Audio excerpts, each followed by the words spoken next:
नमस्कार दोस्तों, मैं पुष्पन सिंह निरंजन। हमारे YouTube channel learning career point में आपका स्वागत है। एक बार फिर आपको केमिस्ट्री का टॉपिक ई ब्लॉक के तत्व के बारे में नाइट्रोजन फैमिली क्विक रिवीजन लेके आए हैं। इसमें सबसे पहले अपन आज देखेंगे अमोनिया का निर्माण। अमोनिया का निर्माण हेबर विधि से, manufacture of ammonia by Haber process, इसके बारे में जानेंगे। सबसे पहले बात आती है अमोनिया विधि में सबसे पहली बात आती है थ्योरी, सिद्धांत के बारे में। सिद्धांत क्या होता है?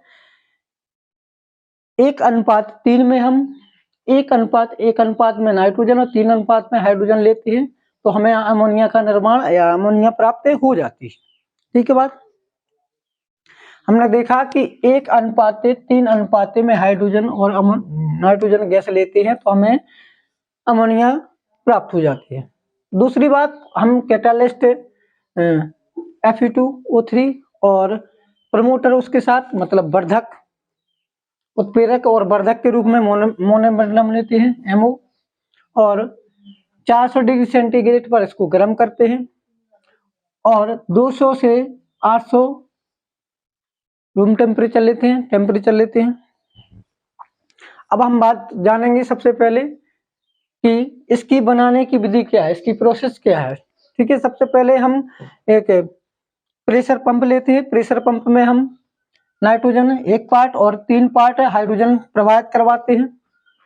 प्रेशर पंप में हमें 200 से लेके 800 प्रेशर प्राप्त हो जाता है। 200 से लेके 800 ATM नाइट्रोजन प्लस हाइड्रोजन प्रवाहित करवाते हैं। इसके बाद सीधे जाते हैं कैटालिस्ट चैम्बर में। कैटालिस्ट चैम्बर उत्प्रेरक कक्ष।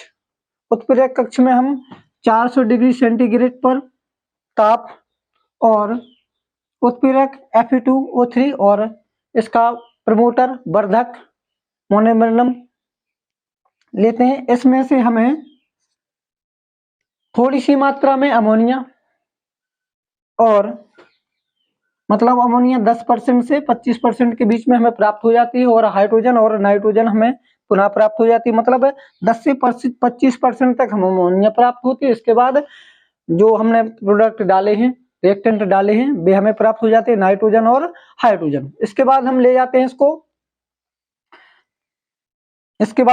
हैं कंडेंसर चैम्बर में, संग्रहित कक्ष में। इसके बाद हम ले जाते हैं इसको संघनक कक्ष में। संघनक कक्ष में क्या करते हैं कि इसका जो टेम्परेचर 400 डिग्री है उसको कम करने के लिए हम इसकी जो नली है जिसके द्वारा गैस प्रवाहित करवा रहे हैं इसको थोड़े सर्पिलाकार कर देते हैं, जिससे इसका वातावरण के अनुसार मतलब टेम्परेचर कम हो जाए। इसके बाद हम इसमें कोल्ड वाटर प्रवाहित करवाते हैं। इस यहाँ से हॉट वाटर बाहर निकाल लेते हैं। मतलब कोल्ड वाटर से क्या होगा, इसमें जो अमोनिया है वो द्रवित हो जाएगी। जो अमोनिया है वो लिक्विड के रूप में, लिक्विड की फॉर्म में हमें प्राप्त हो जाएगी, जिससे अमोनिया नीचे बैठ जाएगी और जो गैसें हैं वो हम भेज देंगे रिसाइकल पंप में। अमोनिया जितनी भी 10 से 25% तक हमें प्राप्त हुई है वो हम बाहर निकाल लेंगे। इसके बाद हम नाइट्रोजन और हाइड्रोजन को रिसाइकल पंप में भेज देंगे। रिसाइकल पंप के बाद क्या करते हैं, इसको दोबारा से हम कैटालिस्ट चैम्बर में भेजते हैं। यही क्रिया बार बार कराने पर हमें 98% इसी प्रोडक्ट से 98% अमोनिया प्राप्त हो जाती है। इसी रिएक्टेंट से हमें 98% अमोनिया प्राप्त हो जाती है। अब इसको हम दोबारा समझेंगे एक बार फिर। सबसे पहले हमने क्या किया, सबसे पहले हमने 1:3 में नाइट्रोजन और हाइड्रोजन लिए। 1 मतलब 1 पार्ट नाइट्रोजन और 3 पार्ट हाइड्रोजन। ठीक, इसको करवाया हमने प्रेशर पंप, मतलब दाब पंप में। दाब पंप में क्या मिलेगा हमें, दाब 200 से लेके 800 ATM तक। फिर इसके बाद इसमें जो प्रेशर आ गया, इसके बाद हम क्या करेंगे, नाइट्रोजन और हाइड्रोजन को प्रवाहित करवाएंगे कैटालिस्ट चैम्बर में, उत्प्रेरक कक्ष में। उत्प्रेरक कक्ष में हमें क्या मिलेगा, एक तो इसमें टेम्परेचर 400 डिग्री, मतलब 400 से लेके 500 डिग्री के बीच में होता है, मतलब 450 या उससे कम या ज्यादा। इसके बाद कैटालिस्ट का मेन काम क्या होता है? कैटालिस्ट का काम होता है क्रिया को फास्ट कराना, क्रिया को फास्ट कराना। अभिक्रिया फास्ट कर देता है कैटालिस्ट। उसके साथ एक और प्रमोटर होता है मोलिब्डेनम एमओ। इसके बाद इसमें अधिक मतलब इसमें पूरा काम होता है किसमें? कैटालिस्ट चेंबर में। जितनी अमोनिया बननी है अपन वो प्राप्त करनी है इसी कैटालिस्ट चेंबर से हमें प्राप्त होगी। पहली बार जो क्रिया कराते हैं हमें 10 से 25%, किसी किताब में 10% कहते हैं, को 5 और उन किताब में 20%। इसके लिए हमने ओवरऑल लिख दिया 10 से 25% तक। ठीक, इसमें 10 से 25% तक हम अमोनिया प्राप्त हो जाएगी। इसके बाद हमें नाइट्रोजन हाइड्रोजन साथ में मिलेगी। मतलब 10 से 25% मतलब 100% हमने घोल डाला, एक सॉल्यूशन डाला, तो उसमें से 10 से 25 मतलब 25% हम अमोनिया प्राप्त हुई। तो 75% में क्या होगा? 75% में क्या होगा? नाइट्रोजन और हाइड्रोजन, मतलब हाइड्रोजन ज्यादा मात्रा में और नाइट्रोजन कम मात्रा में। ठीक, इसके बाद हमने प्रभावित करवाई अमोनिया नाइट्रोजन और हाइड्रोजन किसमें प्रभावित करवाई? कंडेंसर चेंबर में। मतलब कंडेंसर चेंबर का मतलब होता है संघनित कक्ष। मतलब जिसमें चीजें जो हम बना रहे हैं एकत्रित करना उसको कहते हैं संघनित कक्ष। संघनित कक्ष में हमने क्या करेंगे? इसकी जो नली से हम प्रभावित करवा रहे थे उसको क्या करेंगे? थोड़ा सर्पिलाकार या घुमावदार बना देंगे, जिससे वातावरण में क्या होगा? उसका वातावरण में जितना 400 डिग्री सेंटीग्रेड का अपन को ताप मिला था वो क्या हो जाएगा?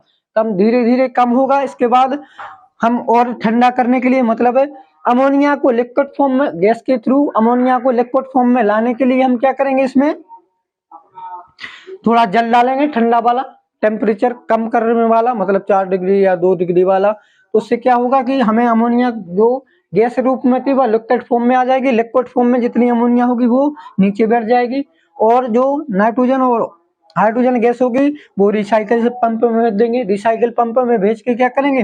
दोबारा से यही क्रिया कराएंगे जो हमने अभी करवाई। और दूसरी बात, एक क्रिया होती है ऊष्माक्षेपी। ऊष्माक्षेपी मतलब ऊष्माक्षेपी। ठीक ठीक, इसमें हमने सिद्धांत में देखा 1 मोल नाइट्रोजन 3 मोल हाइड्रोजन लिया तो हमें 2 मोल अमोनिया प्राप्त होगी और उसके रूप में हमें 46.1 किलो जूल ऊर्जा प्राप्त हुई। देखो, पहली बात कक्षा 12 के लिए, इंटरमीडिएट के लिए, यूपी बोर्ड के लिए सबसे इम्पोर्टेंट चीज है। यूपी बोर्ड के लिए अमोनिया सबसे इम्पोर्टेंट आ सकती है। अमोनिया, नाइट्रिक अम्ल, ये नाइट्रोजन फैमिली के 2 ऐसे टॉपिक हैं जो हमारे यूपी बोर्ड में आ सकते हैं। पहली बात, नाइट्रोजन फैमिली में 2 चीजें, एक नाइट्रिक अम्ल और दूसरा अमोनिया बनाने की विधि। 2 बहुत ही इंपोर्टेंट चैप्टर है हमारे लिए। इसके बाद हम पढ़ेंगे ऑक्सीजन फैमिली में। ऑक्सीजन फैमिली में ओजोन और सल्फ्यूरिक अम्ल, 2 उसमें भी इंपोर्टेंट है, ओजोन और सल्फ्यूरिक अम्ल। इसके बाद पढ़ेंगे हम हैलोजन तत्वों में। हैलोजन तत्वों में 2 चीजें वेरी वेरी इंपोर्टेंट है। एक क्लोरीन बनाने की विधि, औद्योगिक विधि, डीकेन विधि, और इसके बाद हमें मिलेगी HCl बनाने की विधि। उसमें भी मतलब जितने भी इनऑर्गेनिक के पार्ट हैं, इनऑर्गेनिक के नाइट्रोजन फैमिली के बारे में बात कर रहे हैं तो नाइट्रोजन फैमिली में 2 चीजें, एक अमोनिया और एक नाइट्रिक अम्ल। और ऑक्सीजन फैमिली में बात कर रहे हैं तो उसमें भी 2 चीजें, एक नंबर 1 पे ओजोन और नंबर 2 पे सल्फ्यूरिक अम्ल। अब इसके बाद हैलोजन तत्व की बात करी जाए तो हैलोजन तत्व में क्लोरीन और HCl, 2 चीजें वेरी वेरी इंपोर्टेंट है। और बच्चे शिकायत करते हैं कि सर हमें समझ में नहीं आता, कि हम याद नहीं होता। तो पढ़वे के भी 2 रूल है। पहली बात, जो चीज आप पढ़ रहे हो उसको 3 दिन में एक बार रिवाइज जरूर करें। जो चीज आपने पढ़ी है उसको 3 दिन में एक बार रिवाइज जरूर करें। इसके बाद इसको एक रूटीन में लाएं। एक देखो, चीजें बहुत प्रकार की होती है लेकिन पढ़वे का तरीका हो। पहली बात हो तो पढ़वे में कि माइंड डेवलप होना चाहिए, उस चीज के लाने सीख भी के लाने। हमने जैसे अमोनिया की बात आज हैबर विधि के बारे में बताई तो हैबर विधि के बारे में पहले सोच लो कि हैबर विधि हमें आएगी। माइंड में एक बात बना लो कि हमें हैबर विधि आएगी।